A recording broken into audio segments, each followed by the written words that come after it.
This is Rick Dassler, your family lender for life, affiliated with Family Lender in Fairfax, Virginia. I'm here today with Geoff Livingston. He's with Livingston Communications in Alexandria, Virginia. And again, this is an ongoing series talking about how to create buzz. And we're going to talk today about awards. And what was the other subject we mentioned? Quality email. Quality email newsletters. That's right. Go ahead.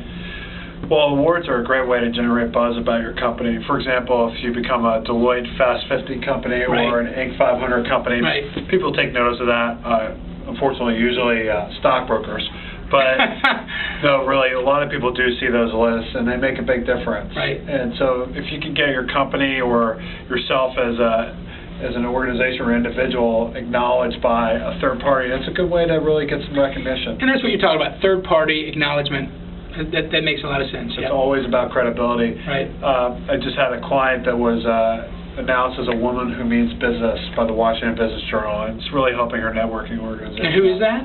Cynthia DeLorenzi. Okay, and then would she be interested in talking, in this video format, perhaps? I'm sure she would love to talk about success in the city, her networking organization. Super. And then talk to us about the email newsletter approach.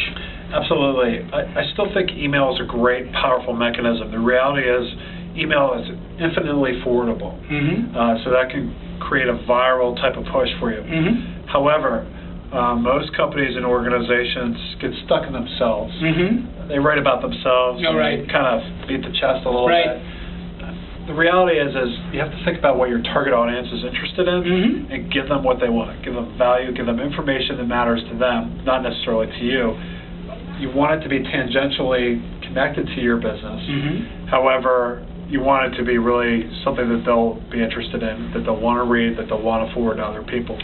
So the key is not to throw out the usual company newsletter, so maybe forward a couple articles of interest or events of interest, topics that matter to them. Okay. And Geoff, I've experimented with that format of email newsletters, and what I discovered was, a lot of them get put into the round file, so to speak, meaning the spam blocker and so forth. A lot of people just don't open them up. So can you speak on that, and does it make sense to do the snail mail method as well, or work with that outlet as well?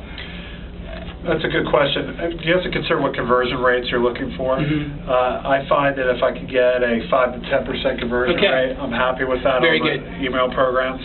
On top of that, I don't think the paper makes that much of a difference for newsletters. I do think handwritten notes are a great way to get across to people, because when you see that handwritten address on the envelope, it really means something to you. You want to see who wrote you. But otherwise, you're just burning a lot of money on print costs and postage. Very good. Well, great. This, again, is a continuance of an ongoing series. Again, how to create buzz. We're toward the end of that. Stay tuned. We're going to be talking more about some pastimes with Geoff Livingston.